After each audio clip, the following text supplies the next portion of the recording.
Hello दोस्तों। आशा करता हूं कि आप सब बिल्कुल ठीक और खुशहाल होंगे।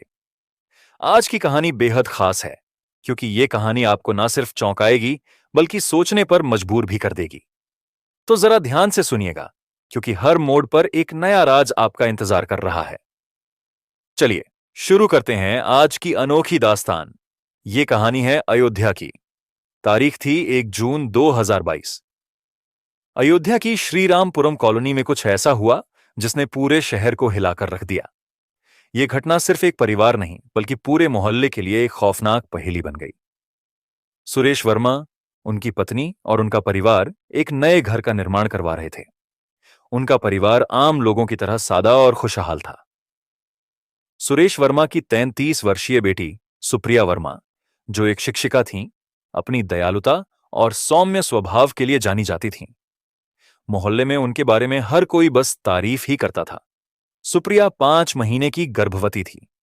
पूरे घर में खुशी का माहौल था, क्योंकि सभी नए मेहमान के आने का बेसब्री से इंतजार कर रहे थे। हर कोई सपने बुन रहा था कि घर में नन्हे कदमों की आवाज गूंजने वाली है। लेकिन 1 जून 2022 की सुबह कुछ ऐसा हुआ जिसे सुनकर आप भी सन्न रह जाएंगे। सुबह करीब 10 बजे सुरेश वर्मा के फोन पर bank of Punjab of Baroda से कॉल आती है। कॉल में बताया गया कि उनका एटीएम कार्ड तैयार है। सुरेश वर्मा, उनकी पत्नी और दामाद बैंक जाने के लिए निकलते हैं। घर पर उस समय सिर्फ सुप्रिया थीं। संयोग से उस दिन काम करने वाले मजदूर भी छुट्टी पर थे। जब वे तीनों कुछ घंटों बाद घर लौटते हैं तो उन्हें कुछ अजीब महसूस होता है। घर का दरवाजा हल्का सा खुला हुआ था। सुरेश वर्मा को लगा शायद जल्दबाजी में दरवाजा ठीक से बंद नहीं हुआ होगा। लेकिन जैसे ही उन्होंने दरवाजा खोला, अंदर जो देखा उसने उनकी चीखें निकाल दी। सुप्रिया फर्श पर खून से लथपथ पड़ी थीं। उनकी गर्दन और शरीर पर धारदार हथियार के गहरे निशान थे। घर की अलमारियां खुली हुई थीं, सामान बिखरा पड़ा था और कमरे की दीवारों पर खून के छींटे साफ नजर आ रहे थे। यह मंजर इतना भयानक था कि सुरेश वर्मा और उनकी पत्नी कांप उठे। उन्होंने तुरंत पुलिस को फोन किया और सुप्रिया को दर्शन नगर के मेडिकल कॉलेज ले जाया गया। लेकिन अफसोस, डॉक्टरों की तमाम कोशिशों के बावजूद सुप्रिया को बचाया नहीं जा सका। घटना की खबर पूरे मोहल्ले में आग की तरह फैल गई। एसपी सिटी विजयपाल सिंह और डीआईजी खुद मौके पर पहुंचे। पूरा मोहल्ला सवालों से भरा था। कौन था वो जिसने सुप्रिया जैसी सम्मानित और सरल शिक्षिका पर ऐसा निर्मम हमला किया? क्या यह महज एक लूटपाट का मामला था, या फिर इस कहानी के पर्दे के पीछे छिपा है कोई गहरा और स्याह राज? सच क्या है और झूठ क्या? इस रहस्यमयी घटना की परतें खोलने के लिए देखिए वीडियो के अंत तक, क्योंकि हर मोड़ पर छिपा है एक नया सवाल।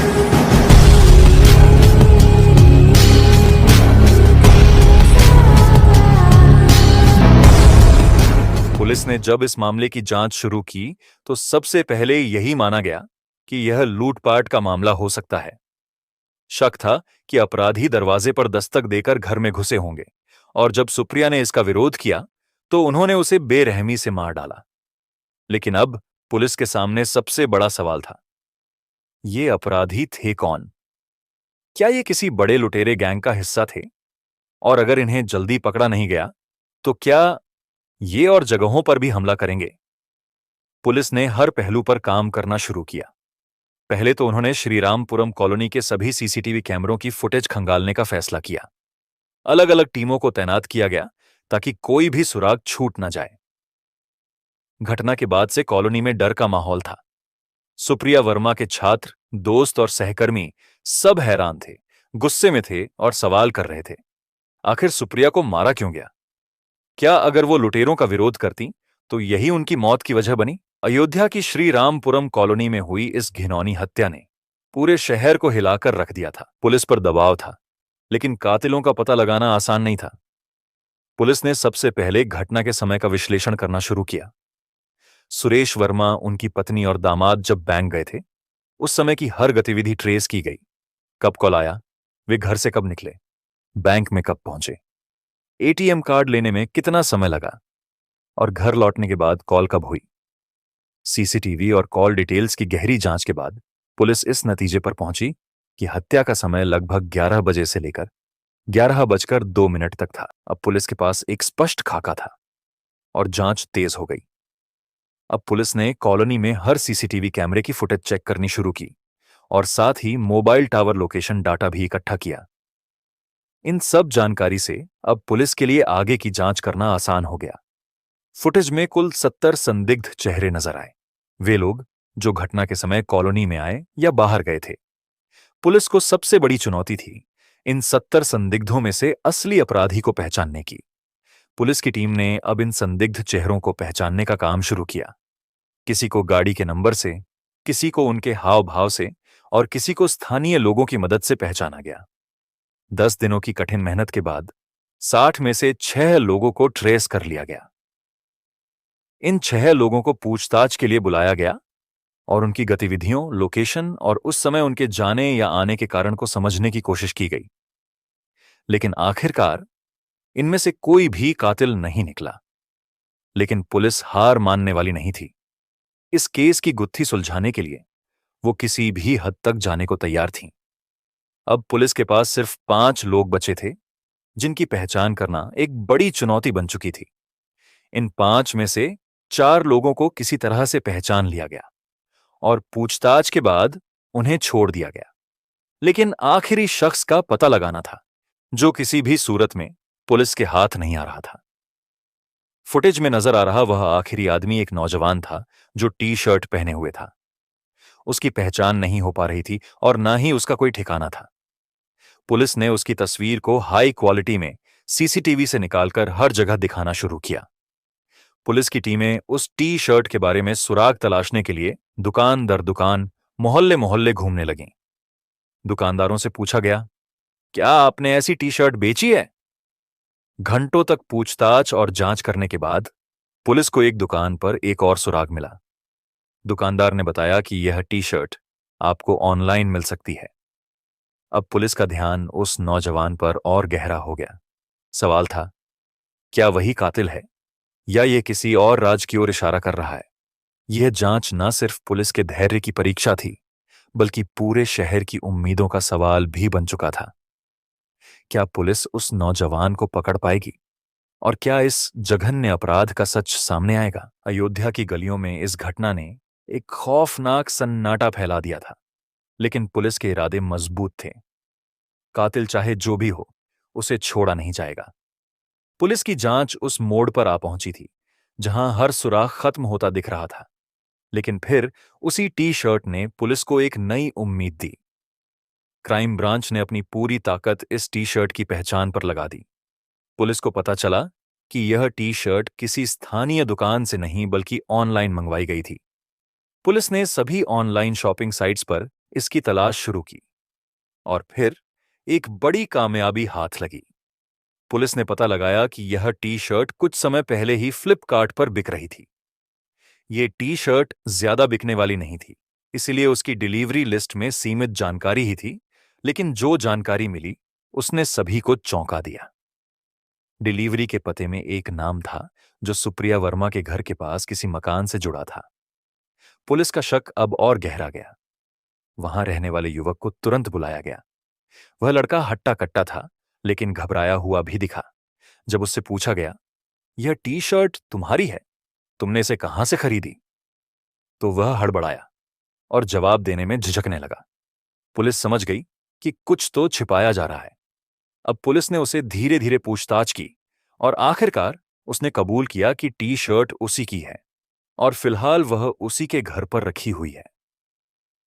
पुलिस टीम ने तुरंत उसके घर पर छापा मारा और वहां वही टी शर्ट मिली जो सीसीटीवी फुटेज में नजर आई थी।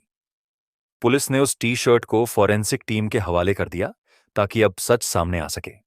कुछ ही मिनटों में टीम ने पुष्टि कर दी कि संदिग्ध की टी शर्ट पर खून के धब्बे मौजूद थे, जिन्हें साफ करने की कोशिश की गई थी, लेकिन खून के निशान पूरी तरह मिटाए नहीं जा सके।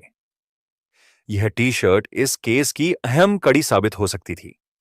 संदिग्ध की पहचान एक 12वीं कक्षा के छात्र के रूप में हुई, जिसकी उम्र 18 साल से कुछ महीने कम थी।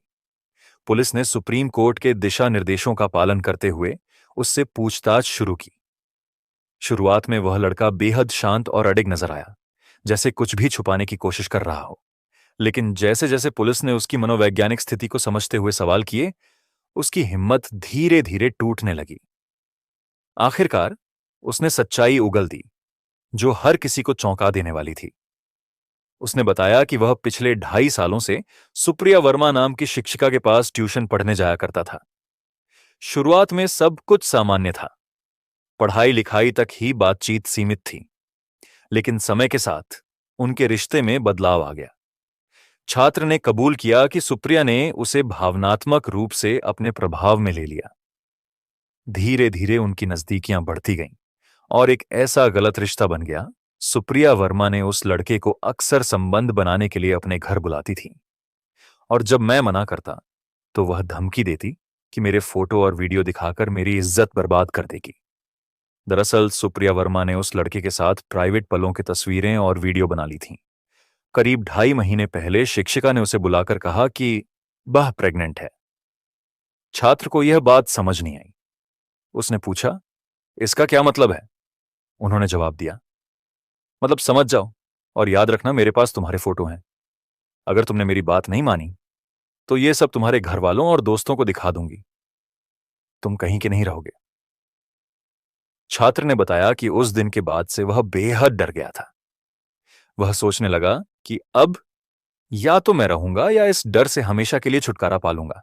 घटना वाले दिन सुबह करीब 11 बजे लड़के ने शिक्षिका के घर के आसपास चक्कर लगाना शुरू कर दिया। उसने देखा कि शिक्षिका के पति और मां कहीं बाहर जा रहे हैं। वह जानता था कि यह सही मौका है। दरवाजा खटखटाने पर शिक्षिका ने तुरंत दरवाजा खोल दिया।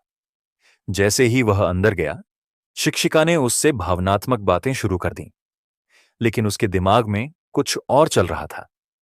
उसने शिक्षिका को धक्का देकर नीचे गिरा दिया, फिर अपनी बेल्ट के पीछे छिपा धारदार हथियार निकाला और उनकी गर्दन पर वार करने शुरू कर दिए। उनके गिरने के बाद भी उसने उनके सीने और चेहरे पर हमला किया। 3-4 मिनट में ही सुप्रिया वर्मा को लहूलुहान कर दिया। लड़के ने कहा कि उसने पहले से ही प्लान कर रखा था कि इसे लूटपाट जैसा दिखाएगा। उसने अलमारी खोली और उसमें रखे गहने और 50,000 रुपये निकाल लिए। सब कुछ एक पॉलिथीन में रखा और घर लौट आया। घर पहुंचकर उसने पॉलिथीन को अपने कैंपस में गड्ढा खोदकर छिपा दिया। जब पुलिस लड़के को लेकर उसके घर पहुंची और मिट्टी में दबाई गई पॉलिथीन बरामद की, तो सारा सच सामने आ गया। पॉलिथीन में 50,000 रुपये नकद, 12 जोड़ी बिछिया, 3 पायल, 4 चेन, 3 अंगूठियां और अन्य गहने मिले। साथ ही वह हथियार भी बरामद हुआ जिससे हत्या की गई थी। छात्र ने पुलिस के सामने कबूल किया, मैंने यह सब डर और दबाव के चलते किया। उन्होंने मुझे इस हद तक परेशान कर दिया था कि मैं कुछ और सोच ही नहीं पाया। हालांकि छात्र की उम्र 17 साल 8 महीने थी, लेकिन उसका शरीर और चाल ढाल देखकर वह बालिग लगता था। पुलिस को सुप्रीम कोर्ट के आदेश के अनुसार उसके साथ नाबालिगों की तरह व्यवहार करना पड़ा। शिक्षक और छात्र का रिश्ता पवित्र और भरोसेमंद होना चाहिए। जब इस रिश्ते में विश्वास टूटता है तो इसके परिणाम भयानक हो सकते हैं। शिक्षकों की जिम्मेदारी सिर्फ पढ़ाना ही नहीं, बल्कि छात्रों को नैतिकता और अनुशासन का उदाहरण देना भी है। लड़का नाबालिग था, लेकिन जिस तरह का भावनात्मक और मानसिक दबाव उस पर डाला गया, उसने उसकी मानसिक स्थिति पर गहरा असर डाला। इस दबाव ने उसे इतना कमजोर बना दिया कि उसने अपराध का रास्ता चुन लिया। क्या इस घटना में गलती सिर्फ छात्र की थी या शिक्षिका की? आपकी क्या राय है? हमें कमेंट बॉक्स में जरूर बताएं। दोस्तों, इस दर्दनाक घटना को सुनाने का हमारा उद्देश्य किसी का दिल दुखाना या परेशान करना नहीं है, बल्कि आपको एक जरूरी संदेश देना है। अगर आपको हमारी यह कोशिश अच्छी लगी हो तो इस वीडियो को लाइक और शेयर जरूर करें।